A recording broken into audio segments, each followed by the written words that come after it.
پتہ نہیں کون سی گھڑی ایسی ہوگی کہ دعا قبول ہو جائے گی، ہمارا کام بن جائے گا۔ اللہ کے رسول صلی اللہ علیہ وسلم نے امت کو جتنے طرح کی کامیابی، شادمانی، خوشحالی مطلوب ہے، سب کا طریقہ بتا دیا، یہ تمہیں اس طرح سے حاصل ہوگی۔ کوئی شعبہ، کوئی جگہ چھوڑا ہی نہیں۔ جب ایسی حدیث پڑھنے کو ملتی ہے تو حضور پاک علیہ الصلوۃ والسلام سے محبت میں اضافہ ہو جاتا ہے کہ آپ علیہ الصلوۃ والسلام نے ہمارا کتنا خیال کیا ہے، کوئی جگہ نہیں چھوڑا۔ آپس میں مل کر دھندا آدمی کرتا ہی، کاروبار کرتا ہے، کوئی ایک ادارہ ہوتا ہے، کوئی جگہ ہوتی ہے جہاں لوگ مل کر کام کرتے ہیں، یہ تو ہوتا ہی ہے دنیا میں۔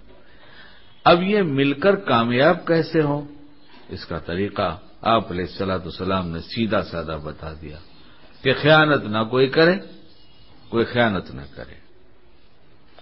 ہم دو آدمی کو ایسے کو جانتے ہیں جو پارٹنرشپ میں کام کرتے تھے اور بہت اچھا کام چلتا تھا، کھاتے پیتے لوگ تھے۔ اس میں سے ایک صاحب نے بتایا کہ کئی سال کے بعد اچانک مجھے کچھ تنگی محسوس ہوئی کاروبار میں، تو میں بار بار اپنی نیت ٹٹولنے لگا کہ کہیں میری نیت میں کوئی خرابی تو نہیں ہے، بجائے اس کے کہ میں سوچتا کہ میرے پارٹنر میں کچھ خرابی ہے، انہوں نے تو کہنے لگا اپنی نیت کو تلاش کرتا رہا کہ کہیں کھوٹ ہو گئی کیا، تو بہت دیکھا تو کچھ سمجھ میں نہیں آیا، کبھی کہیں تو کوئی خرابی نہیں ہے، اور پھر سوچتا رہا کہ یہ جو تنگی نظر آ رہی ہے تو ہو ہی نہیں سکتا، جب آپ علیہ الصلوۃ والسلام نے ایسے فرمایا ہے مل کر کام کرنے والوں میں جب تک کوئی خیانت نہ کرے۔ کوئی آج حدیث فائن ٹچ والوں نے بھیجا ہے، کوئی آج کی حدیث توڑا ہی ہے، یہ تو حدیث کے زمانے کی ہے۔ تو کہنے لگے بہت غور کیا، سمجھ میں آیا نہیں، اور پارٹنر کی طرف کبھی یہ نگاہ اٹھتی نہیں تھی کہ یہ خیانت کریں گے۔ ایک دن اچانک ان کے پارٹنر نے کہا کہ مجھے الگ کر دو، تو جو نیت کو سوچ رہے تھے تو کہا کوئی اثر تھا اس کا، کوئی کام ہو رہا تھا ایسا جس کا اثر کاروبار پہ پڑ رہا تھا، تو جس نے سنایا اس نے کہا، میں نے کہا اب بھی اور آج ہی سے علیحدہ، زمین جگہ میں 2 حصہ کر دیجئے، بچا ہوا مال آپس میں تقسیم کر کے 2 حصے میں رکھ دیجئے، حساب کتاب بیٹھ کے کر لیجئے، جو آپ کا وہ آپ کا، جو میرا وہ میرا۔ انہوں نے بتایا کہ میں نے سب حساب، اور انہوں نے کہا میں دیکھنے نہیں آتا کہ آپ کہاں کتنی پیمائش میں کم کرتے ہیں، کچھ مجھے یہ نہیں کہ آپ کچھ کم زیادہ نہیں کریں گے، سامان بھی ویسے ہی دیں گے جیسا ہے۔ تو کہنے لگے میں دیکھنے نہیں گیا، وہ دیوار کھڑی کر دیا اور کہا دیکھو یہ تمہارا حصہ ہو گیا، یہ ہمارا حصہ ہو گیا۔ کہنے لے لیا میں نے، میرا حصہ میں نے لے لیا۔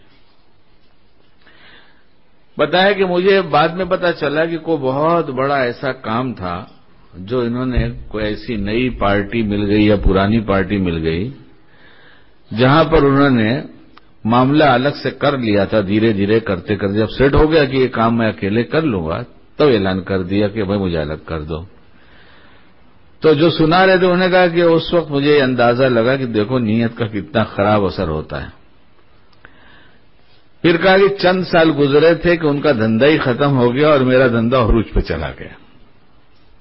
دیکھا آپ نے نیت کا اثر۔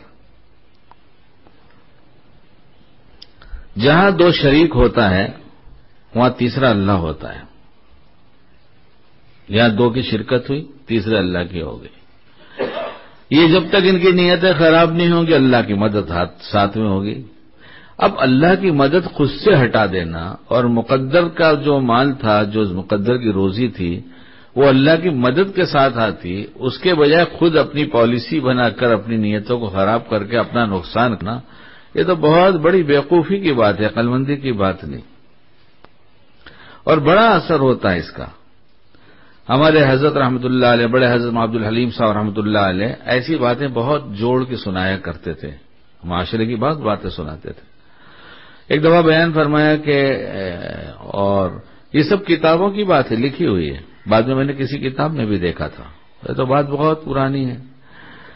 تو فرمایا کہ ایک بوڑھے اور ایک جوان نے، جن کی کھیتیاں ملی ہوئی تھیں، جن کے کھیت آپس سے ملے ہوئے تھے گاؤں میں، ایک بوڑھا تھا اس کا کوئی نہیں تھا، اور جو جوان تھا اس کا باپ نہیں تھا. تو پڑوس ہونے کی وجہ سے ایک دوسرے سے محبت ہو، چاچا چاچا کر کے چچا بھتیجے جیسے رہتے تھے. تو کہا بیٹا کیوں نہ ہم لوگ سب مل کر آپس میں کھیتی بولے، جو کچھ ہوگا اس کو آدھا آدھا بٹوارا کر لیں گے. جوان نے طے کر لیا کہ ٹھیک ہے.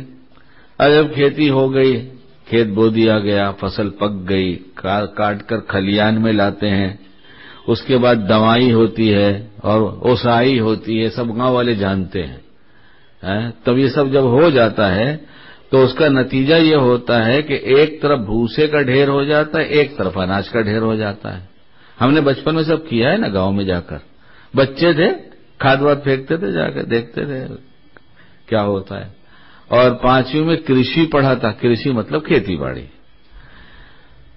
تو جب یہ ڈھیر لگ گیا اناج کا، بٹوارا ہوا کہ آدھا تمہارا اور آدھا ہمارا، تم تمہارے گھر لے جاؤ، جب رکھ لو میں میرے گھر لے جاؤں، اور دونوں الگ الگ کر دیا گیا، بیچ میں سے ایسے یہ تمہارا یہ میرا.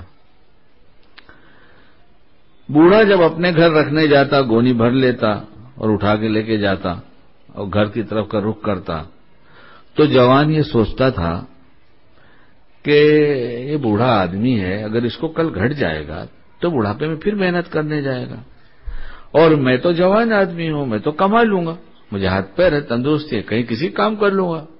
تو اس لیے وہ اپنے ڈھیر میں سے نکال کر اناج بڈھے کے ڈھیر میں ڈال دیتا تھا. بوڑھا جب اپنے گھر لے کے جاتا تو جوان اپنے میں سے نکالتا اور اس میں ڈالتا، اور جب جوان اپنے گھر لے کے جاتا تو بوڑھا یہ سوچتا کہ میرا خرچ ہی کیا ہے، بوڑھا آدمی ہوں، میرا تو بہت ہو گیا. یہ جوان، اس کے بال بچے ہیں، اس کا خرچ ہوگا تو پھر کہاں کیا کرے گا بیچارہ. تو جب جوان اپنے گھر جاتا تو بوڑھا اپنے میں سے نکالتا اس میں ڈال دیتا. کتاب میں لکھی یہ بات کہ دونوں کے گھر اناج سے بھر گئے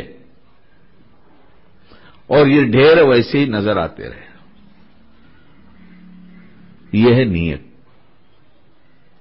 کہیں کام ہو، چھوٹا کام ہو، بڑا کام ہو، جب آپس میں مل کر کام کرنا ہو، اپنے ساتھیوں کی عزت بڑھاؤ، اسے نفع زیادہ پہنچنے دو، اسے نفع زیادہ پہنچنے دو. اللہ کبھی محتاج نہیں کرے گا. نیتوں کی برکت ملتی ہے، نیتوں کی برکت ملتی ہے. ایک آدمی جو بڑی تنگی میں تھے، ایک زمانے میں ایک کام بازار میں چلا تھا، آری مشین کا کام کہتے تھے.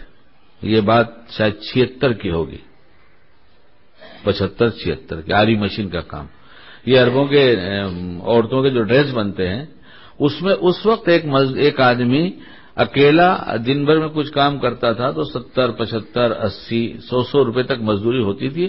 وہ بہت ہوتا تھا. کہنے لگے میں نے وہ کام شروع کیا اور اس میں سکسیس نہیں ہوا تو مشین میرے پاس پڑی رہے گی، حالانکہ بہت تنگی میں تھا. سوچتا تھا مشین نکال دوں، کچھ گھر کا خرچ مل جائے گا. ایک نوجوان آیا، اس نے کہا کہ سنا ہے آپ کے پاس مشین ہے؟ تو انہوں نے بتایا کہ میں نے کہہ دیا ہے کہ کرائے پر دے دیجئے، میں اس وقت مشین خرید نہیں سکتا، کام جانتا ہوں. تو کرایہ طے ہو گیا، جو بھی طے ہوا اس زمانے میں، اور وہ ان کے لیے بہت تھا کہ اتنا بھی ملے گا تو کچھ تو میرا کام چلے گا. جب وہ نوجوان آتا ان کے پاس تو پوچھتے کرایہ لے کر، اس مہینے میں دھندا کیسا ہوا؟ تو کہتا بہت اچھا ہوا. تو کہا دے دو. اور جب کہتا اس دھندے میں تو خرچہ نکلا خالی تھوڑا سا اور دھندا کچھ ہوا ہی نہیں، تو کہتے مت دو. کیا کہتے؟ ہر بھی کرایہ دو مت دو کا کیا سوال؟ جب تم نے کرایے پہ لیا ہے تو کرایہ نہ دو تو کیا مطلب؟ کرایہ کیوں نہیں دو گے؟ تمہارا دھندا چلے نہ چلے اس پہ تھوڑی کوئی ہمارا تمہارا معاملہ ہوا. لیکن انہوں نے ان کے ساتھ ایسے ہی کیا. دن گزرتا رہا، کچھ دن کے بعد وہ مشین والا ہو گیا، ان کی مشین واپس دے دیا. یہ جس طرح سے چلتے رہے. کئی سال کے بعد انہیں اللہ نے ایک بڑی مل کا آنر بنا دیا. کیا کر دیا؟